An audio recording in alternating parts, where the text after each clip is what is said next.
Imagine sitting in your living room. You're perfectly comfortable. You've got this roaring fire going during a brutal coastal Maine nor'easter. Oh, yeah, the best place to be. Right. The wind is just howling outside, but you're warm. And then suddenly, it sounds like a literal freight train is driving straight through your living room walls. Yeah, it's a terrifying noise. I mean, it literally shakes the entire house. It really does. Because that is the unmistakable roar of a 2,000-degree creosote fire, just burning uncontrollably inside the chimney. And honestly, the wildest part about this scenario, the thing that really caught me off guard while prepping for today, is that building that cozy fire to protect yourself from the winter storm is exactly what caused the destruction. It completely flips the script on how we view home maintenance. We're looking at an incredibly hostile environment here. A coastal winter doesn't just weather a house, it actively attacks it. Which brings us to our mission for today's deep dive. We're unpacking this really fascinating stack of field notes, articles, and data from select chimney services based out of Portland, Maine. Great source material. Yeah, really detailed. We're looking at the essential proactive steps you absolutely have to take to prevent catastrophic ice dams and deadly chimney fires. But, what really struck me in these notes wasn't just like a list of chores. It was this one specific quote about the sheer physics of winter. The authors wrote, "Water is lazy. It finds the path of least resistance. Ice, however, is ruthless." I love that quote. And that ruthlessness is actually measurable, like in pounds per square inch. When you combine the driving, salty winds whipping off Casco Bay with wild, rapid temperature swings, you are dealing with really aggressive freeze-thaw cycles. Right. So your standard, leisurely autumn weekend checklist simply won't cut it. The data actually refers to this as structural triage. Triage. I mean, triage implies an emergency, right? It means prioritizing survival That's over cosmetic fixes. And I really want to follow that thread of temperature swings because it's fascinating that the exact same vulnerability, like this sharp boundary between your home's heat and Maine's freezing cold, is what destroys the roof, but it's also what's secretly rotting the chimney from the inside out. Yeah, it all comes down to temperature gradients, and the best place to see that invisible war playing out is right at the edge of the roof line. Okay, so let's start there. The roof and the gutters. Now, everyone knows you're supposed to clean your gutters. Yeah. But I always pictured a clogged gutter like a blocked pipe. Like if it's packed full of heavy, wet pine needles, say, the ones blowing in off the Eastern Promenade, the water should just spill over the side and splash onto the lawn, right? Like, why is a clogged gutter a threat to the inside of my living room? Because we have to look at the uninsulated eaves. Let's trace the thermodynamics of an ice dam. Okay. It starts with the ambient heat inside your house.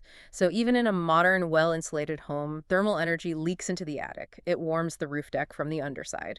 So the heavy snow sitting on top of the shingles actually starts to melt, even if it's freezing outside. Correct. Yeah. Yeah, the snow acts like an insulating blanket, and the bottom layer turns into liquid water. So that water trickles down the slope of the roof. Makes sense. But eventually it reaches the eaves. That's the overhang of the roof where the gutters are attached.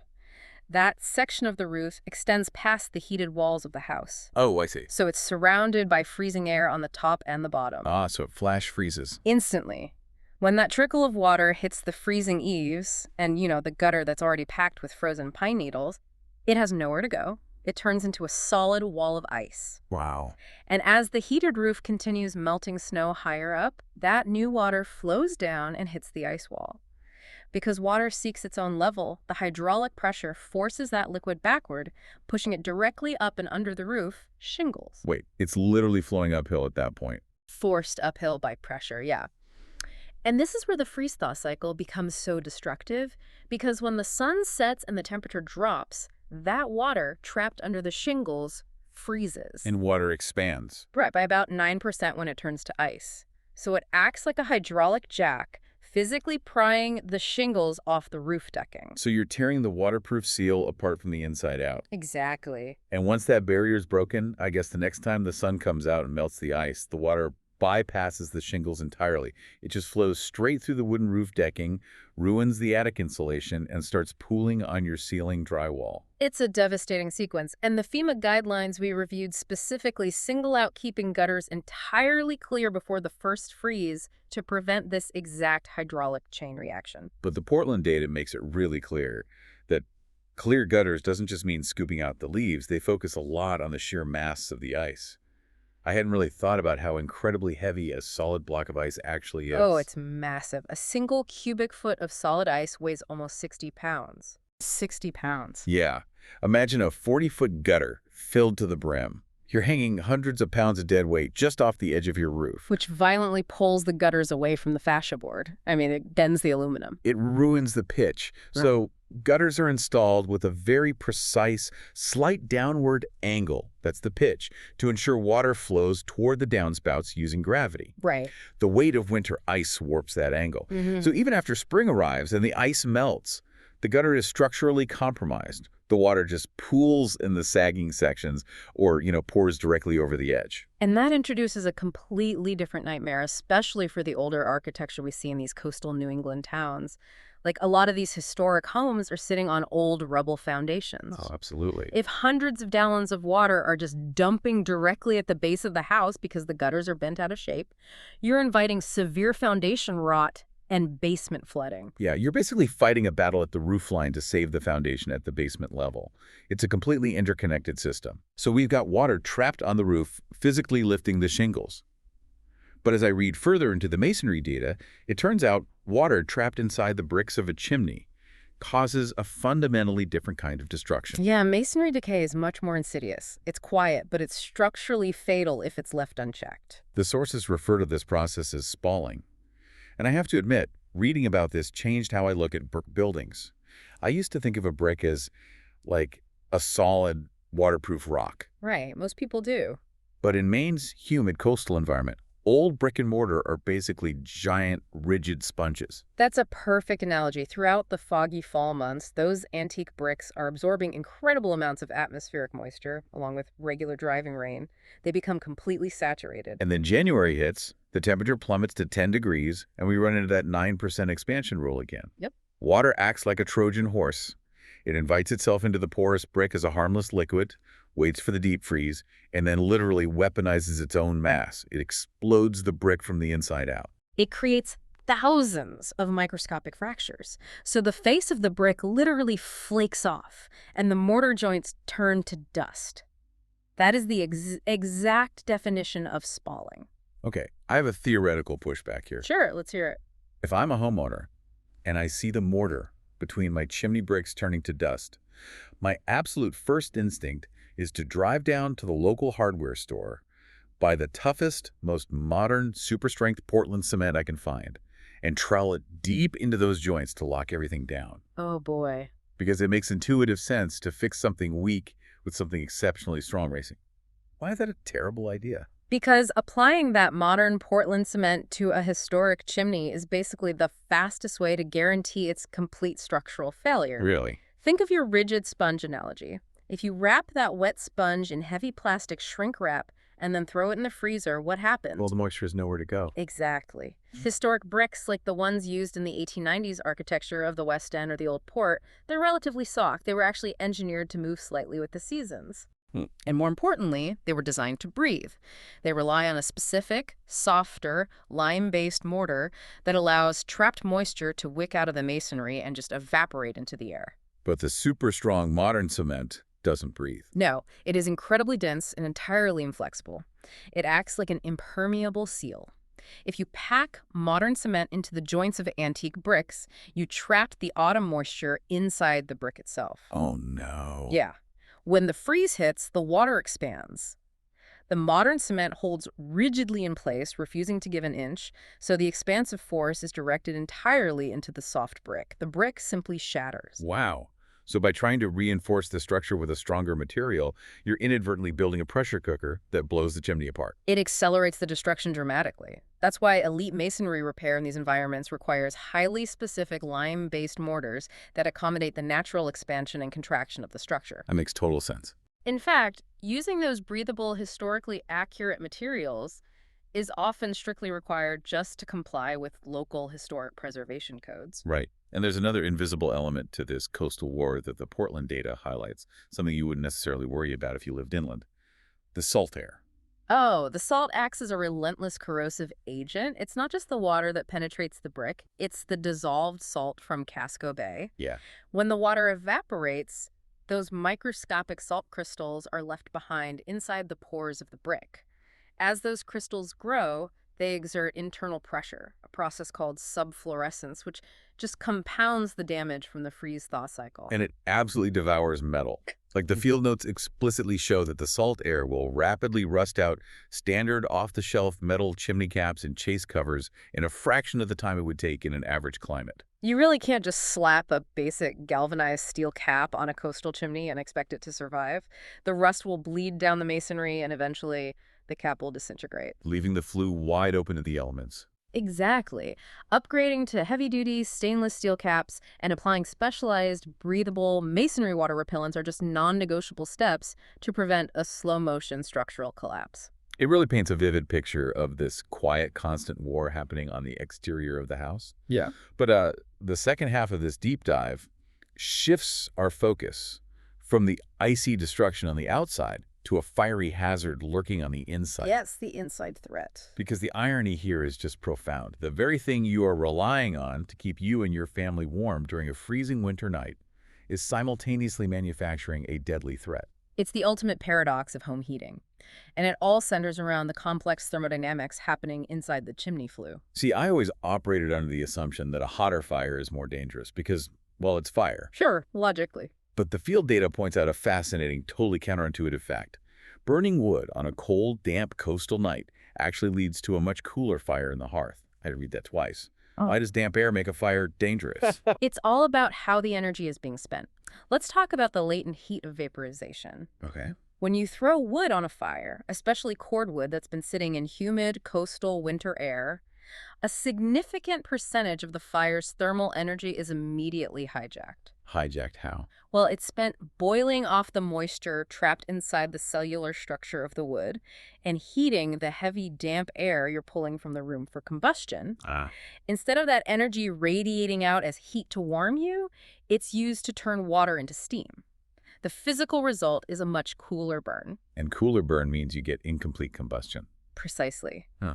Because the fire isn't hot enough to entirely consume the wood, the exhaust gases leaving the fireplace are heavy, relatively cool, and absolutely loaded with unburned, volatile organic compounds, smoke, and vapors. So you have this heavy, cool smoke lazily floating up into a chimney flue that is exposed to the freezing temperatures outside. And we're back to our temperature gradient. When those warm, moisture-laden exhaust gases hit the freezing cold interior walls of the masonry flue, they undergo a rapid phase change. They condense. Just like condensation forming on the outside of a glass of ice water in the summer. Exactly the same principle, but far more dangerous. Because what is condensing isn't just water, it's a highly flammable, sticky tar called creosote. Right. And because these coastal fires run cooler and damper, this creosote accumulation accelerates at an alarming rate. It literally paints the inside of your chimney with unrefined fuel. Yeah. The notes detail how this creosote develops in stages.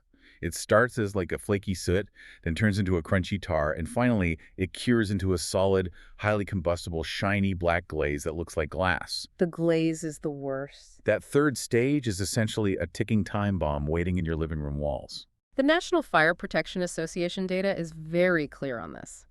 Heating equipment remains a leading cause of home structure fires.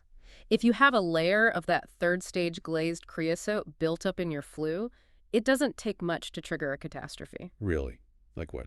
All it takes is one unusually hot fire, a sudden intense updraft, or even just a stray spark reaching that glaze. And when it ignites, it is not a gentle, contained fire. Not at all. It burns at upwards of 2,000 degrees Fahrenheit. The intense heat creates a massive thermal draft, pulling huge volumes of oxygen up from the house to feed the flames. So that's what creates that terrifying, roaring freight train sound you mentioned at the beginning. Exactly. It's the sound of the draft feeding an absolute inferno. Which brings up a critical vulnerability that I hadn't even considered. A lot of the historic homes mentioned in the Portland data, the ones from Munjoy Hill to the West End, they still rely on original old clay chimney liners. Yeah, and decades of brutal New England weather, the freeze-thaw cycles we talked about, and the corrosive exhaust gases take a massive toll on those terracotta clay tiles. They just break down. They suffer from thermal shock. Over time, the clay cracks, the mortar joints between the tiles crumble into dust just like the exterior bricks. So if you have a 2,000-degree creosote fire tearing up the inside of a chimney, and that chimney has cracked clay liners. The fire doesn't stay inside the chimney. The flames, the superheated gases, and the sparks shoot directly through those cracks and into the combustible wooden framing of the house itself. Oh, man. That's how a chimney fire becomes a catastrophic house fire in a matter of minutes. That is deeply unsettling. And it really explains why the field experts push so aggressively for upgrading those old systems. They don't just patch the clay, they install continuous stainless steel chimney liners. Right. A heavy-duty, insulated stainless steel liner provides a seamless, high-temperature, corrosion-resistant barrier. It fundamentally isolates the exhaust gases from the structure of the house. It's a major engineering upgrade, not just a patch. And the maintenance protocols required for this environment are intense. The sources point out that just meeting the baseline requirements of the Chimney Safety Institute of America isn't enough out there. Because baseline standards are written for average, predictable climates. Coastal Maine is an outlier. To engineer safety and longevity in a profoundly hostile environment, elite sweep teams have to exceed those mandates. You can't just run a standard brush down the flue and call it a day. Right, they have to use specialized rotary chains to literally shatter and strip away that glazed third-stage creosote. Exactly. They have to rebuild failing exterior mortar crowns to stop water from pouring down the top and ensure the entire venting system is perfectly sealed against the salt air. It's comprehensive work. So tying all these distinct mechanical failures together, we've traced the path of water and heat from the blocked gutters on the roofline through the spalling bricks, all the way down to the unburned creosote condensing in the flue. Taking in everything we've synthesized from the Select Chimney Services data, the overarching message is clear. Surviving a coastal winter means treating your home like a fortress under active siege. Yeah, you're not just keeping up with chores, you are actively defending the perimeter. Whether it's safely stripping away highly combustible creosote glaze, tuck-pointing failing mortar with a breathable lime mix so the bricks don't explode, or meticulously realigning gutters so they can actually handle the hundreds of pounds of winter ice, decisive action is entirely non-negotiable. You have to do this before the first major freeze sets in. Because the cost of procrastination isn't just a slightly larger bill in the spring. No. Procrastination costs tens of thousands of dollars in emergency structural rebuilds and deep water rot. But more importantly, as we've seen with the creosote fires, ignoring the physics actively compromises your family's safety. When that first nor'easter hits, you are either ready or you are completely vulnerable. Absolutely. And, if I can leave you with one final thought to mull over, drawn directly from the mechanics we've just unpacked, consider the profound, almost dark irony of how a home interacts with winter. It's an incredible paradox. It really is. The very mechanisms a house uses to protect its inhabitants, like the ambient heat radiating up to the roof to melt the heavy snow and a cozy fire burning in the hearth to keep you warm against the damp cold, are the exact same forces that trigger catastrophic ice dams and deadly creosote fires if they are left unmanaged. It forces you to look at a house not just as a static shelter made of dead wood and stone, but as a living, breathing machine. And like any complex machine operating in a hostile environment, it requires constant, expert negotiation with nature to survive. Because water may be lazy, but ice is ruthless.